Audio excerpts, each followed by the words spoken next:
Hello everyone, I'm the Enforcer, and welcome to the breaking news. Please make sure to like, comment, and subscribe, and support us on Patreon, link in the description below. Today we have breaking news coming out of the Russian Federation, as we've been able to hear of Dmitry Medvedev, former president and advisor of the Russian Federation, issuing direct threats to the United States of America, which is largely perceived to be direct threats issued by the Russian Federation.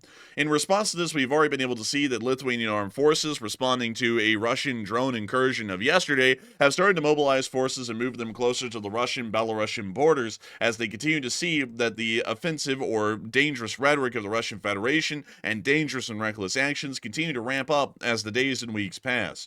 Meanwhile, Ukrainian armed forces have also been striking the Russian Federation heavily, with drone strikes being confirmed in the Rostov Oblast city of Salsk, once again hitting vital logistics routes of the Russian Federation's railroads, which are used to service and supply the Russian army inside of occupied Ukraine.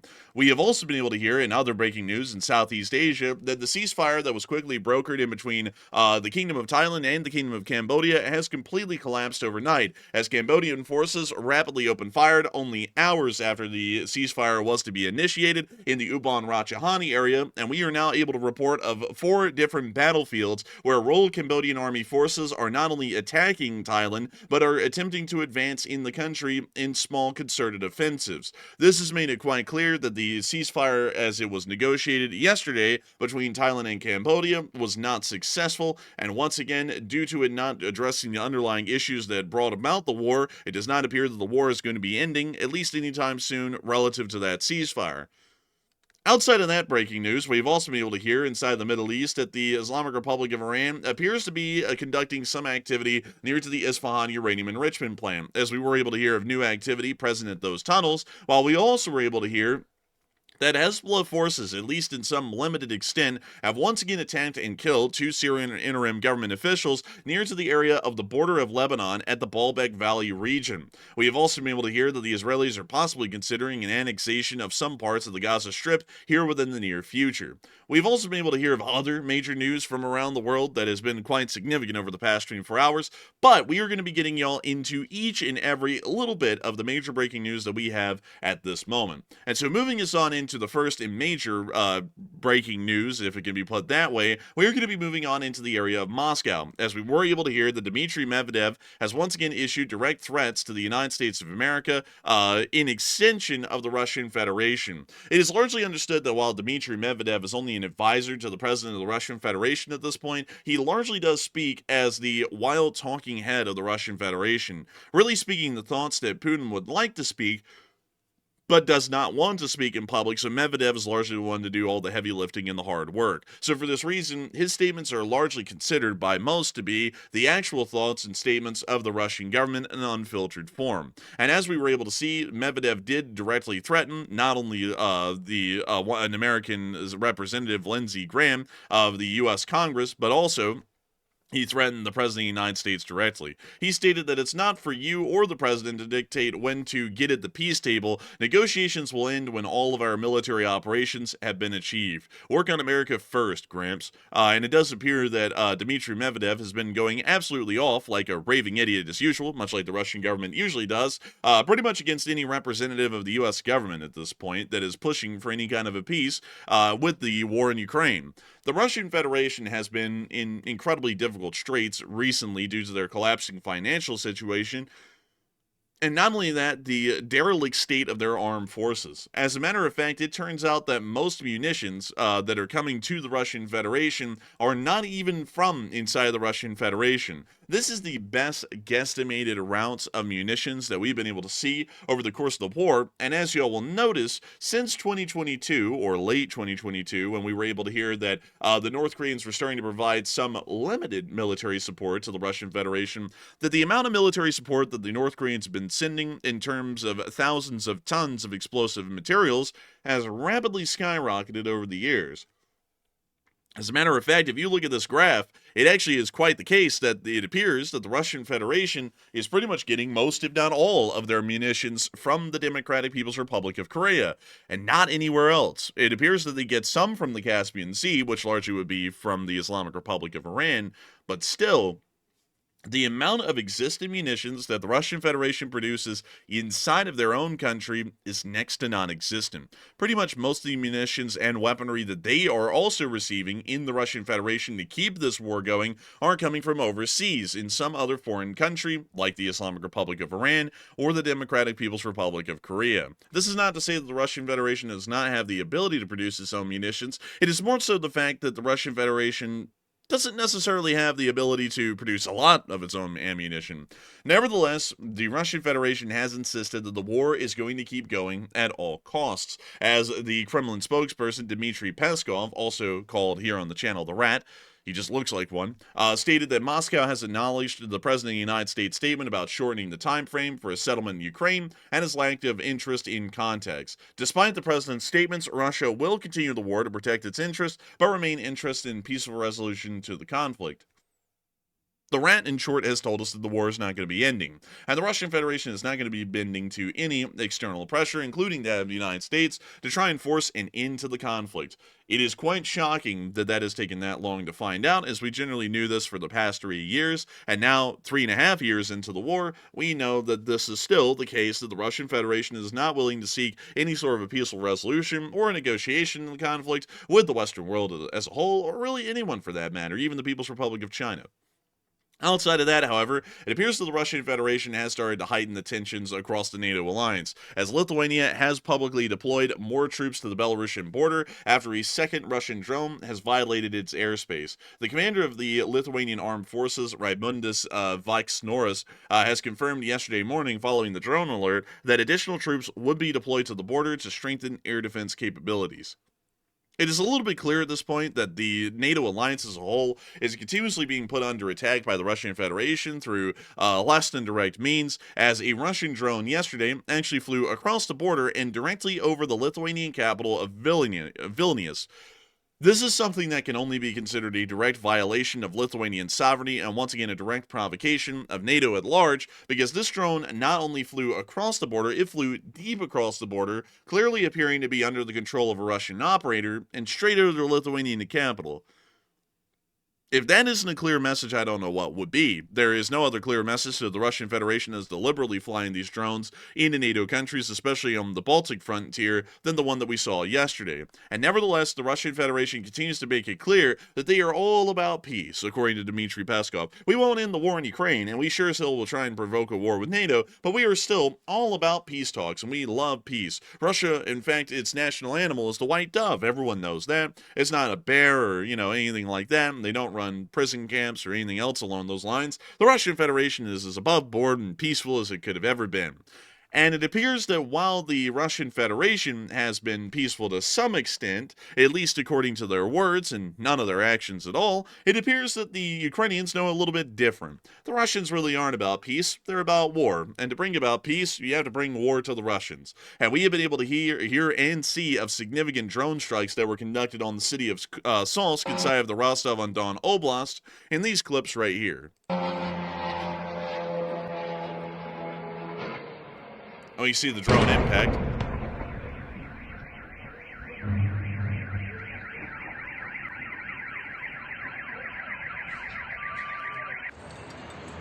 Пизда.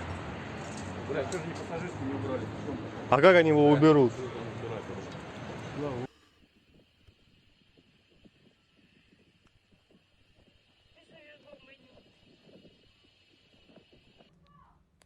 Короче, все, это... Смотрите, все, короче, это пипец. Это полный Many people in the city appear to be surprised by this fire, which is now ravaging the central train station of the city.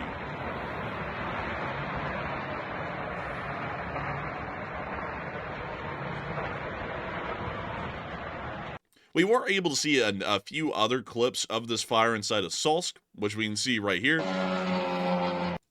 That actually is largely a duplicate. I'll be moving y'all on into the other one that we have, which is from right here. This one is relatively new. Мост. Горят цистерны.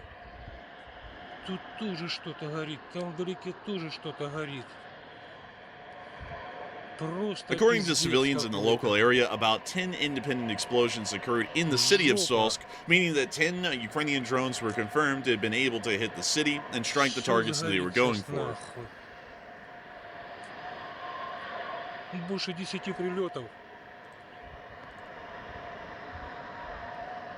Видно, надеюсь. And that is one toasty fire. Nevertheless, it does appear that the city of Salsk did take a direct hit overnight, and once again, Salsk is another major Russian city along one of the railway corridors that leads to Rostov-on-Don. I should show y'all right there. There is a part of the main line, and also one of the significant rail yards within this area.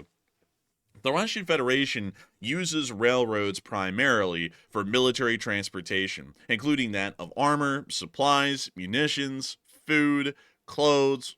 Anything mostly is transported by the Russian railroad. It is only transported on short-range distances from a railhead to the front line, and those trips can be anywhere in between 200 miles or less. So for that reason, we know that Rostov-on-Don is a significant railway corridor for the Russian Federation to be able to operate out of, and if the Ukrainians are able to knock out all of the main lines leading into Rostov-on-Don, this means that the railheads are having to be put back farther, which also means that the Russian supply lines, at least on the truck-based side of things, are becoming far longer. And that also means that supply-side efficiency is decreasing.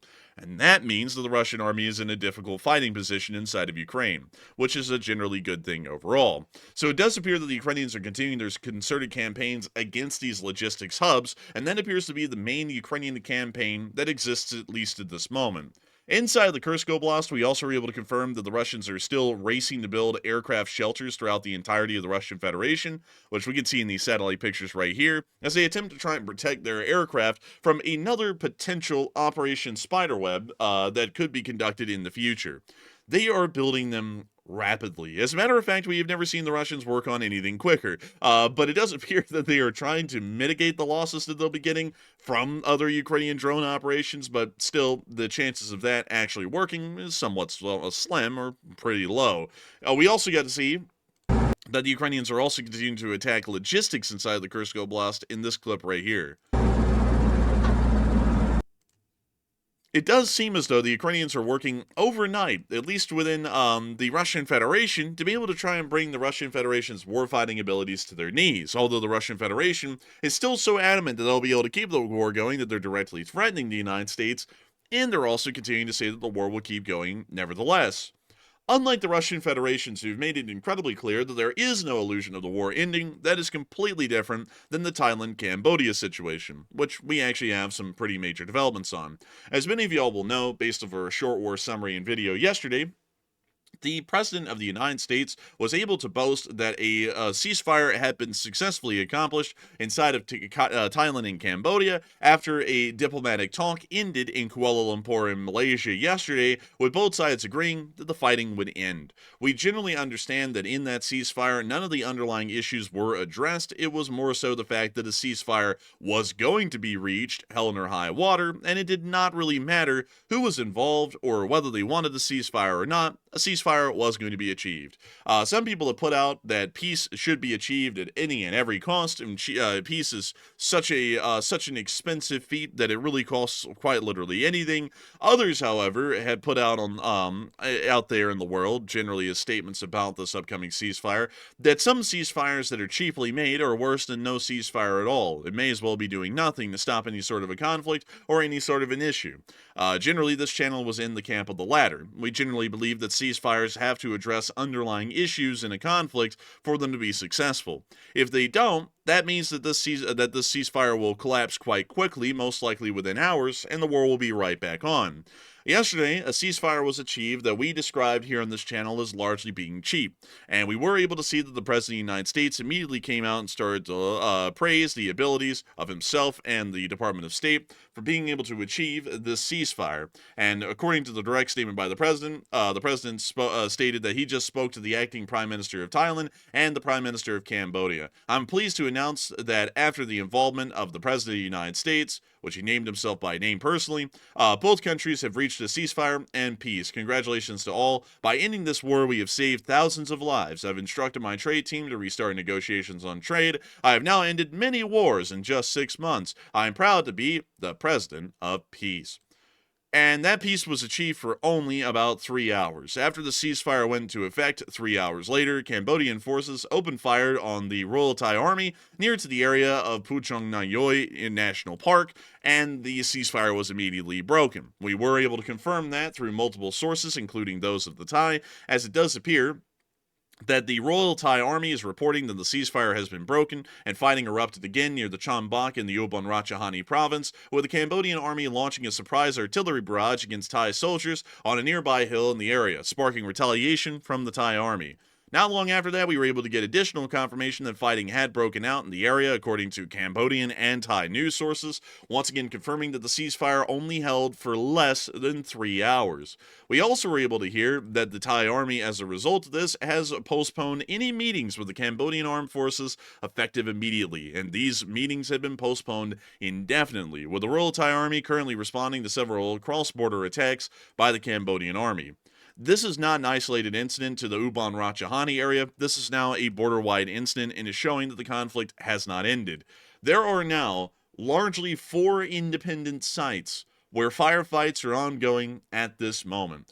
Cambodia was the one that clearly broke the ceasefire overnight after the agreement was reached with Thailand in Kuala Lumpur, and it does appear that the Cambodians are advancing into Thai territory, at least on 3 independent battlefields that we were able to hear about at this moment. The Cambodians are attempting to conduct offensives on all 3. The Thai Army has been instructed to all units to be 100% prepared, enter bunkers, and prepare for clashes as Cambodian soldiers attempt to push into the Don Tuol Temple area tonight, and all units are to be ready for action.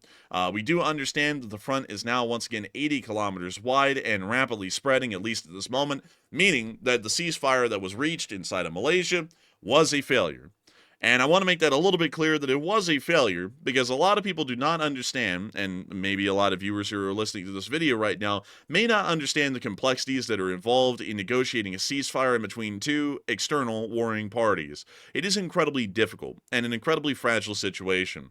We have to understand that when negotiating a ceasefire in between 2 countries, there are a large amount of underlying issues that exist that have to be solved for a ceasefire to be successful.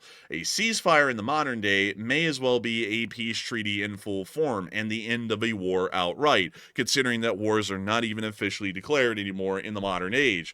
Because of this, when going into the ceasefire talks yesterday in Kuala Lumpur, much like any other ceasefire talks that we've gone into with any other countries over the last 6 months that have failed, which have been many, we have to understand there are a lot of underlying issues that party is wanting to reach, or both parties that were trying to stop the fighting over are going to want to reach.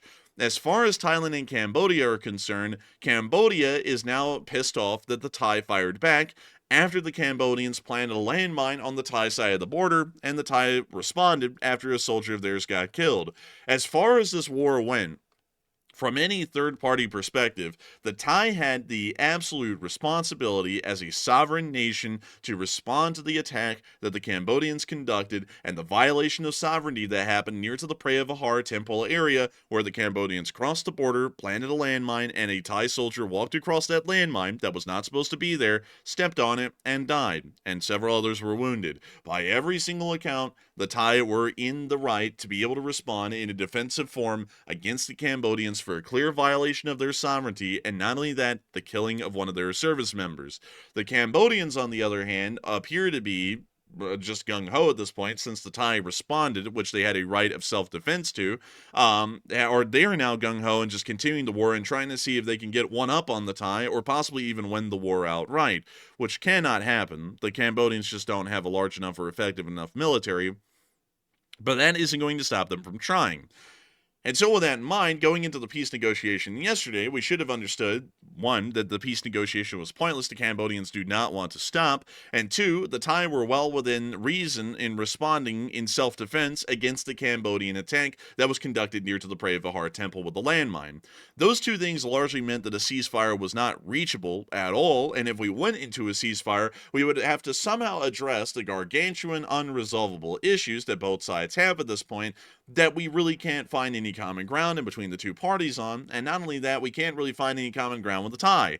Not only that, forcing them into this ceasefire, we threaten the implementation of significant sanctions and tariffs through refusing to negotiate with them and allowing the current tariff regimen to be put in place on them if they did not stop the conflict. This put undue duress and economic pressure on both parties to come to the negotiating table, knowing that none of the underlying issues were going to be addressed, and knowing that the conflict was most likely going to begin hours later, to just try and force a peace and a ceasefire to then get one for it to fail.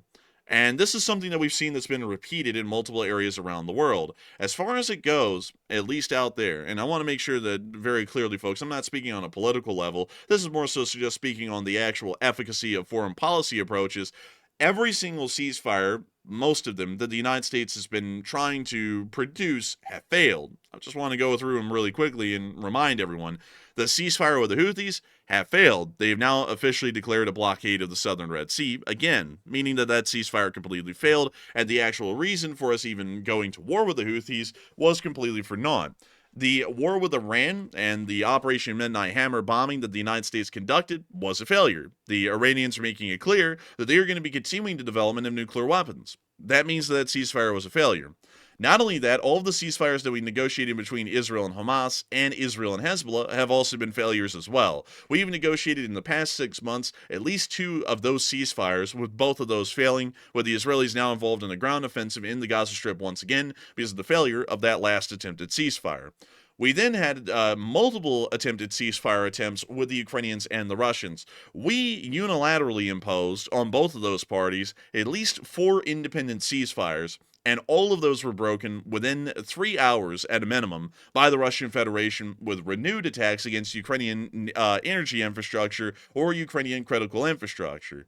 This is showing us, and also really quickly, I do want to point out that the India-Pakistan ceasefire has surprisingly held for a couple of months, but I also have to say that much like our predictions, which have pretty much been correct on every other war so far, the India-Pakistan ceasefire is not going to be holding for that much longer. The fall is coming, and with the coming of the fall will be coming the low peaks in the Indus River, meaning that there will be a low amount of water that would naturally be present in the Indus River. Along with the fact that the Indians have pretty much dammed off all the water heading into the Indus at this point, this means that those rivers that feed into the Indus are going to be going dry. That means that the nation of Pakistan is not going to have water, and the Pakistanis will have to restart the war against the Indians to push into the Jammu and Kashmir region to reopen those 8 dams, meaning that that ceasefire, while holding for now, is not going to be holding forever, because the Pakistanis will have to go back to war to just try and get water to survive. That underlying issue was not addressed when we made the ceasefire, and since then, the Indians have made it incredibly clear they're not going to be restarting that ceasefire anytime soon. This pretty much means that the only standing ceasefire that has worked so far, which is Pakistan and India, is on a very precarious house of cards, and practically every other ceasefire that we've negotiated around the world has practically failed.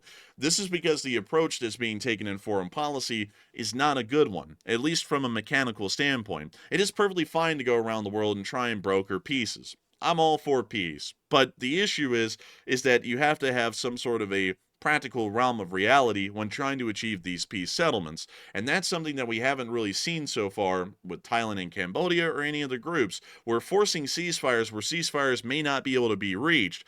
Just because we want to see an end to the war doesn't mean we can force one. Wars will keep going, and there's really not a lot that we can do to stop them. We can try and masterfully slow them, or maybe postpone them for a decade or longer, but trying to go through the effort of forcing people into a ceasefire for it to only last for 3 hours isn't really doing us a lot. It isn't achieving any sort of increased global stability. As a matter of fact, with each failed ceasefire, it's largely showing everyone in the world that they can keep going gung-ho, and there is literally nothing that will stop them. The because any U.S. diplomatic efforts end up being a failure. The U.S. isn't really there to force everyone into a ceasefire due to the threat of greater U.S. military action. And also the United States at large is just pretty much sitting back and letting it all happen. That's largely the main issues that we're seeing, at least at the moment. Now, I want to make it incredibly clear, once again, that I'm not trying to be political with this sort of a statement. It's just a matter of the fact that you have to be able to negotiate an actual ceasefire and understand the underlying issues,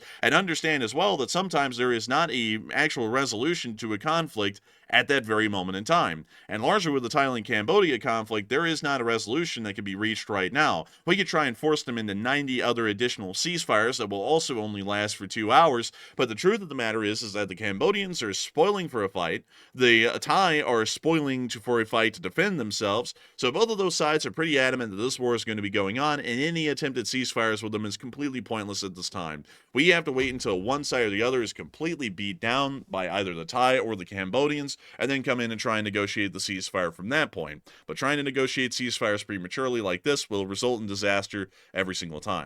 Moving on from that and on out of the Southeast Asian region, we also have been able to hear in the Islamic Republic of Iran that it appears that there is new activity near to the area of the tunnels leading into the Isfahan uranium enrichment plant. The Isfahan uranium enrichment plant is also known as the Fordow uranium enrichment plant, or the Qom uranium enrichment facility. These tunnels here are the ones that are being spoken about in that post. Satellite footage is starting to show that there appears to be renewed activity to try and burrow into these tunnels and open them up into the greater outside world, so that way the Iranians can re-enter the facility, start to salvage whatever is left inside, and possibly even bring the facility back into full operational status. This is showing us that the Islamic Republic of Iran is once again working on nuclearization, which is something that we also tried to stop them from doing. This also is showing us that the United States of America needs to take further action to try and stop the nuclearization efforts of the Islamic Republic of Iran, which are still ongoing, at least at this moment.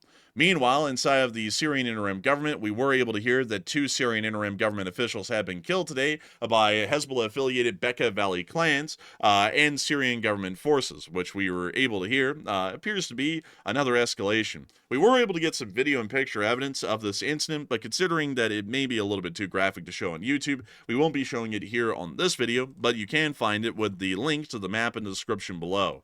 Outside of that, we also were able to hear that the Israelis are now considering a possible annexation of larger parts of the Gaza Strip, as we have been able to hear that the Israelis are now deciding, at least unilaterally, that the best action to stop Hamas from rising up again is to pretty much annex Gaza and make it a part of Israel. This has been met with a large amount of backlash by the international community, with the United Kingdom of Great Britain and Northern Ireland and the Republic of France stating that they are now going to be recognizing Palestine as a sovereign state unless if the Israelis start to back off of these actions. The United States of America, on the other hand, is continuing to double down that these actions are perfectly okay and acceptable, at least for the moment, which we are not really sure how the diplomatic side of things is going to end with this, but it appears to be a pretty tricky situation overall for all parties involved, especially the Israelis. So we're going to have to be waiting to see exactly what turns out or what unfolds with that in particular, because it does appear that, at least for now, the state of Israel is pretty much in a rock and a hard place. Moving on out of the Middle East and back into pretty much the rest of the news, that is all of the news that we have for today. For a second there, folks, I actually thought that I hadn't covered the Kursk news yet, but I just realized I had because I made sure to cover everything in categorical blocks today: Eastern Europe, Southeast Asia, and the Middle East. But nevertheless, I thank you all so much once again for watching. It's been an honor and a pleasure to be able to cover this news for all of y'all today, and if y'all have really enjoyed this, please make sure to support this channel on Patreon. I've got to give a massive shout out to all the folks who have been supporting us on Patreon, because for just the cost of a cup of coffee every month, about $5, people are helping us to make this channel possible on a day in and day out basis. And I've got to thank everyone who's been supporting us over on Patreon so far, and I hope that all of y'all who are watching this video right now, who really enjoy this channel and want to keep seeing news like this coming out, will go over to Patreon and support us, because that support helps this channel to keep on running day in and day out. Y'all help us to be able to make sure that pretty much through the price of a cup of coffee every month from each and every one of y'all, that we're able to keep these videos running day in and day out to get the news out to each and every one of y'all. If it wasn't for folks like y'all, we wouldn't have been able to make this channel possible. We wouldn't be able to make short war videos like these possible. And to each and every one of y'all, a massive thanks. If you also enjoy the channel, please make sure to like, comment, and subscribe. We would love to have y'all join us. Right now, we have about 479,300 subscribers of the Enforcer channel, and we would always love to have more people added on. And so with that, a big thanks to everyone once again for watching, and we will see you all in the next one.